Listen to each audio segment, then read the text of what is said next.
कर्नाटका सरकार, केरला सरकार, पश्चिम बंगाल की सरकार इत्यादि ने धर्म के आधार पर मुसलमानों का आरक्षण दिया। और वो आरक्षण किसके कोटे से काटा गया? आज जो लंबरदार हैं कि हम संविधान को बचाएंगे, वह संविधान की मूल भावना को कुचलते हुए।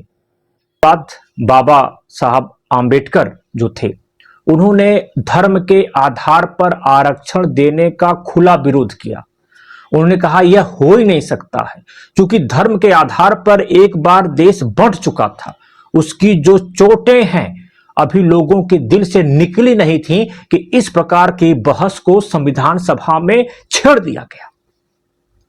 प्रश्न उठता है कि वर्तमान का संविधान क्या कहता है? तो याद रखिएगा, वर्तमान का संविधान को अगर आप यह जानना चाहें कि क्या कहता है, तो हमें आर्टिकल 15 जो फंडामेंटल राइट आपका है, जो कहा जाता है कि सबसे महत्वपूर्ण खंड है पूरे संविधान का, उसका जो आर्टिकल 15 है उसको अगर आप जानें तो वो कहता है कि धर्म, जाति, मूल, वंश, नस्ल इत्यादि के आधार पर विभेद नहीं होना चाहिए। विभेद नहीं होने का मतलब भेदभाव नहीं होना चाहिए। लेकिन जब आप उसके आर्टिकल 15 क्लास 3 को पढ़ते हैं तो उसमें स्पष्ट लिखा है, वहां तो उसने एक मोटी मोटा लाइन खींच दिया कि भेदभाव नहीं होना चाहिए धर्म के आधार पर, जात के आधार पर, नस्ल के आधार पर, मूल वंश के आधार पर। लेकिन वहां पे एक उसने सहूलियत भी दी, किसको? राज्य को।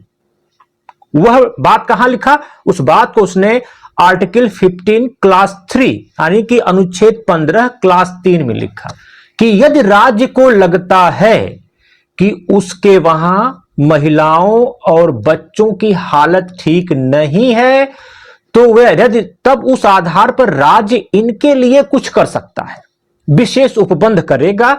तो यह जो कॉन्सेप्ट है कि विभेद नहीं करेगा, वह उसका उल्लंघन नहीं करेगा। अर्थात उसको और सामान्य सी भाषा में समझें। उसने कहा कि नस्ल के आधार पर, लिंग के आधार पर विभेद नहीं करना होना चाहिए, अनुच्छेद 15 स्पष्ट कह रहा है। लेकिन साथ में अनुच्छेद 15 के लिए एक सहूलियत भी दी गई, यदि राज्य को लगता है कि महिला और बच्चों की स्थिति उनके वहां ठीक नहीं है, तो अगर वह अपने वहां महिला और बच्चों के लिए कोई विशेष नियम बना देते हैं, उन्हें आरक्षित करते हैं, तो इस 15 का उल्लंघन नहीं माना जाएगा। इस आधार पर हमारे वहां महिला आयोग का गठन हुआ, इस आधार पर बच्चों के लिए बहुत सारी योजनाएं चालू की गई। इस आधार पर जो मैटरनिटी लीव है वो भी आपको दिखता है कि मिलता है महिलाओं को। तो ये सब सारी चीजें वहां पे आप देखते हैं। प्रश्न उठता है कि मुसलमान को धर्म के आधार पर आरक्षण देना है या नहीं देना है। तो फिर आपको थोड़ा सा संविधान का एक पैरा और पढ़ना पड़ेगा, जो 15 क्लास 4 है, जिसे 1951 में जोड़ा गया था। यह क्या कहता है? यह कहता है कि जो सामाजिक और शैक्षणिक रूप से पिछड़े हैं उन्हें ही आरक्षण का लाभ मिलना चाहिए। तो सामाजिक और शैक्षणिक रूप से पिछड़े का मतलब, अब इसको परिभाषित करना था। इसको परिभाषित करने के लिए हमारे वहां बहुत सारे आयोग का गठन हुआ, काका कालेकर आयोग का गठन हुआ, मंडल कमीशन का गठन हुआ, जिसके आधार पर आरक्षण की व्यवस्था लागू की गई। अब प्रश्न हुआ कि मुसलमान कहां जाएगा? तो प्रश्न है कि उनके वहां जाति व्यवस्था नहीं है, जैसा कि वो बार बार कहते हैं मुस्लिम कम्युनिटी। जब वहां जाति व्यवस्था नहीं है तो जाति के आधार पर आरक्षण नहीं ले सकते हैं। तो प्रश्न उठेगा, एज ए ह्यूमन बीइंग, अगर उनके वहां भी गरीबी है, गुर्बत है, तो वो क्या करेंगे? तो उसके लिए सरकार ने पुनः 2019 में 103 एक अमेंडमेंट किया और एक क्राइटेरिया बनाया ईडब्ल्यूएस का। जब ईडब्ल्यूएस का क्राइटेरिया बनाया तो उसमें कहा कि हम 10% आरक्षण देते हैं।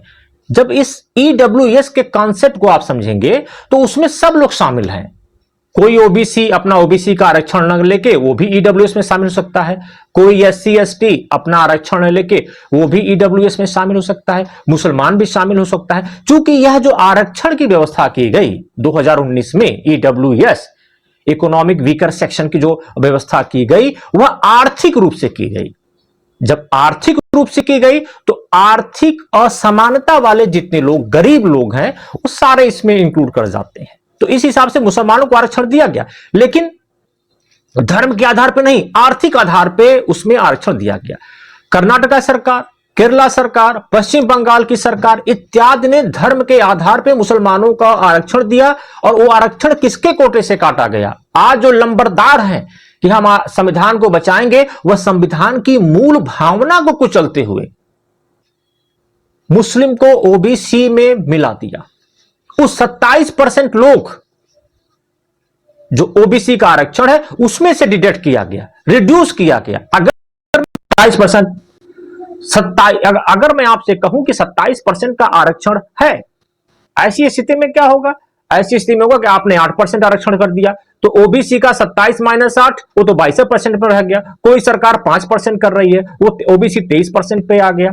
तो इससे धर्म के आधार पे जो मुस्लिम कम्युनिटी को आप ओबीसी बना रहे हैं, यह संविधान की आत्मा को कुचलने का एक कुत्सित प्रयास है।